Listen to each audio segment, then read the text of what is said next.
Hey YouTube, it's Detroit Borg, and here we have the new MacBook Air. This is the 11.6-inch standard configuration, so it comes with 2 gigs of RAM, a 1.4 gigahertz processor. It has the NVIDIA 320M graphics processor, and it has the standard 64 gigabytes of internal storage. Now this is my first flash-based hard drive computer, so I'm looking forward to using one.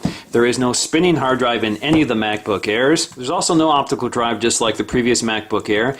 There are 2 USB ports, there is 1 audio output, and of course the MagSafe connector, and there is a microphone on the side, and we'll take a look once we get it out of its box. Now, if we look at the back, we'll see some of the specs. We see it's an 11-inch LED backlit widescreen, 1.4 gigahertz processor, Core 2 Duo. Again, 2 gigs of onboard storage, DDR3 SD RAM at 1066 megahertz. This is upgradable to 4 gigabytes in the online store. This also has 64 gigabytes and is upgradable to 128 gigabytes. It has a resolution of 366 by 768 pixels, which gives this a higher pixel density than the 13.3-inch MacBook Pro. And again, we have the NVIDIA GeForce 320M graphics processor with 256 megabytes of DDR3 SD RAM shared with the main memory.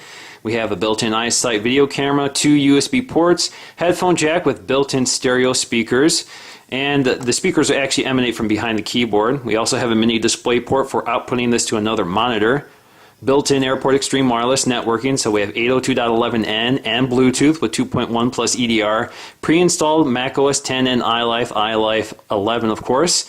Size and weight, as this was heavily promoted in the keynote, its thinnest point is 0.11 inches and its thickest point is 0.68 inches. And this particular model only weighs 2.3 pounds, and I believe the 13-inch weighs about 2.9 pounds. And just taking a look around the box, of course, we have MacBook Air on the side. Of course, we have a side profile of the MacBook itself. You can see it's sort of a wedge design. Of course, on the side we have the Apple logo. On the other side we have another Apple logo. So let's go ahead and get this out of here. I'm just going to use a razor blade to cut the plastic off.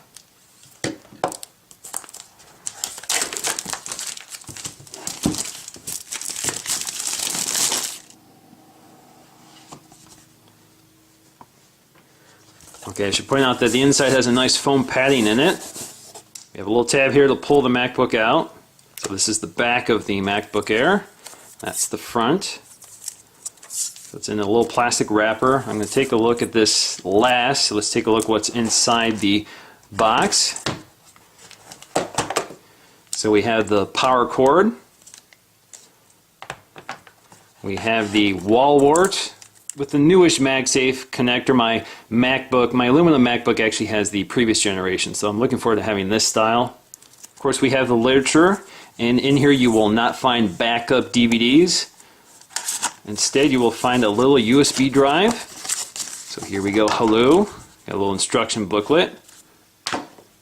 And here it is. This is actually the reinstall drive for the MacBook Air. This actually is inserted into the USB drive. It's essentially a really tiny USB stick. So if we look really closely at this, you can see it inserts right into the USB drive.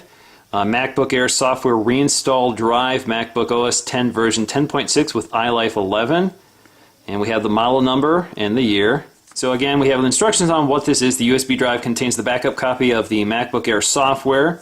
In the event you need to reinstall it, this is what you'll use.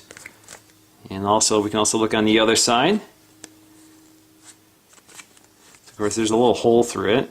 And of course, we have the Apple stickers and some software license agreement and warranty information. So beyond that, that's all there is in the box. Okay, so let's get this out of its plastic.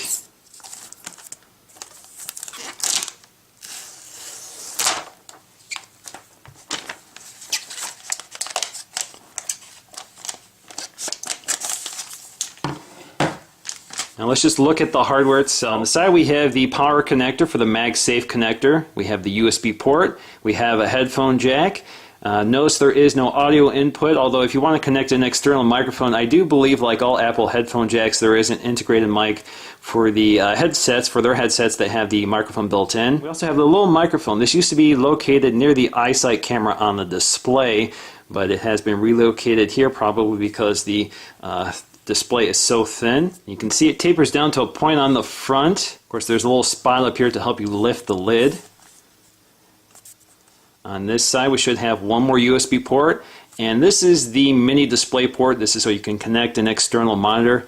Notice there is no SD card slot. There is an SD card slot in this area on the 13-inch MacBook Air. Of course, if we look on the bottom, there's just one big panel held together with these screws. If we take a closer look, you can see the screws are a unusual design. They're Torx 6 screws, I believe. I'm not sure. We also have the vent in here, which is typical of all MacBooks. It's kind of hard to see, but you see there's an inlet here, and that's how the MacBook breathes.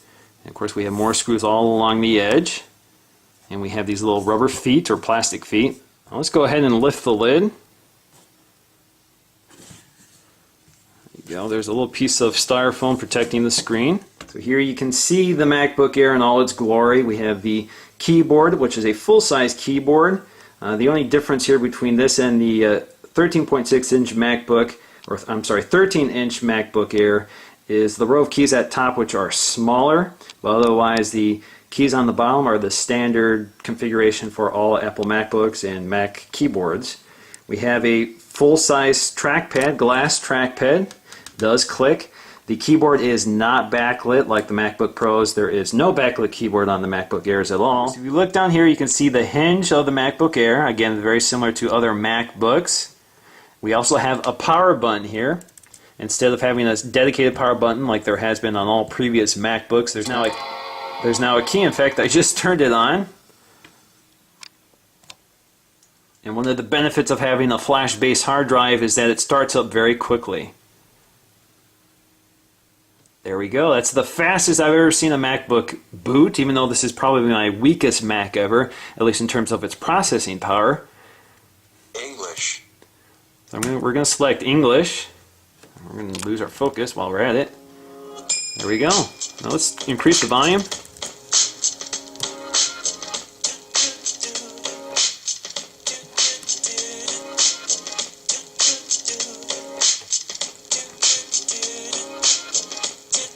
Hear the speakers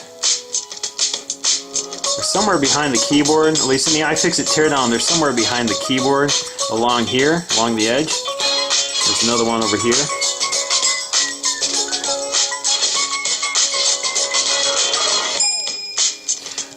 Alright, so we got our setup screen. Let's just go to United States.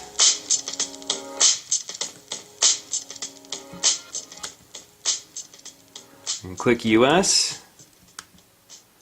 What I can do now is set up from another Mac, which I want to do, so I'm going to install basically all my software from another Mac on my network, either my iMac, one of my Mac Minis, or my other MacBook Pros. But right now, I'm not going to do this. I'm just going to show you the hardware, and of course this wouldn't be a Detroit Borg video unless I compare it to other things. So let me go ahead and do that.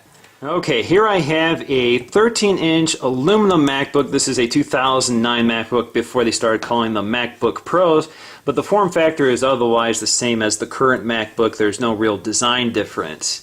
But you can see that the MacBook Air, of course, is smaller than the MacBook, aluminum MacBook, and you can see it's quite a bit thinner. Probably losing it. If you look at the side, you can see just how much smaller. Of course, there's far less ports on it. I notice there's also some differences here. There's these nice metal rings around the audio inputs and outputs, or this is the input, that's the output, and there is nothing on this one. Of course, the microphone is now on the side. Microphone on the MacBooks are around the glass. I should note that I do have this case on it, which is very difficult to remove, so I'm just going to leave it on for this demo. It does add some thickness to it. So you can see the MagSafe adapter. There is an Ethernet connector on here, which isn't available on the MacBook Air. If you want one, you'll have to buy a USB adapter. That's always been the case for a MacBook Air. Of course, there are two USB ports also on the MacBook, and there is a, this is the mini display port out. If we look at the side, again, you can see that same hinge design with a vent on the bottom. If we look back here, we see an optical drive slot on the MacBook, well, aluminum MacBook or MacBook Pro, depending on what you're comparing it to. And then on this, we have another USB port and the display or mini display ports on this side. Now the keyboards do differ a little bit. Again, like I said, they are about the same size below the top row, but if you look up here, you can see the top row on the aluminum MacBook has keys for brightening the screen, brightening the keys themselves, because this is a backlit keyboard. some other things, the media controllers, volume controllers, and the eject button. And of course there is a power button up here, which is now relocated to the keyboard on the MacBook Air. So if we look at the MacBook Air, we have an escape key, we have the brightness key for the screen, we have the expose key, dashboard key, the other function keys, media control keys, volume keys, and the eject button and the power button. But again, if you look at them side by side, everything below that top row is the same. You can also see that the trackpad is a little smaller on the MacBook Air. It's about the same width, but a little thinner. There are a few other things that the MacBook has that the MacBook Air does not have, and you can see that on the front. There was a little power indicator light on the front near an IR sensor. Both are not present on the MacBook Air. We also have a power indicator back here. So if you press this button, you can see the battery life indicated by these dots on the side. Again, that's not present on the MacBook Air. I should also point out that the MacBook Pro has edge-to-edge glass on the display, while the MacBook Air has an aluminum surround. And they both have this same sort of rubber gasket around the glass, so that when it makes contact with the body of the computer when you close the lid, it has a nice rubber seat. Now, Steve Jobs equates the MacBook Air as a merging of the iPad and the MacBook. So let's go ahead and compare the size of the iPad to the MacBook Air. So if we lay the iPad on the MacBook Air, you can see that the iPad isn't as wide as the MacBook Air, and that's largely to do with the fact that the MacBook Air is also a true 16:9 widescreen display. The iPad is not. If you compare the width, you can see that the MacBook Air, of course, is still a little thicker, but they are surprisingly similar. And of course, it's actually thinner at its thinnest edge. Now, if we look at the screens, we can see that they're not exactly the same dimensions. The iPad is a little taller, but it's not as wide as the MacBook. Again, the iPad is about 10 inches. This is 11.6 inches, so it is a little bigger, but that's measuring diagonally.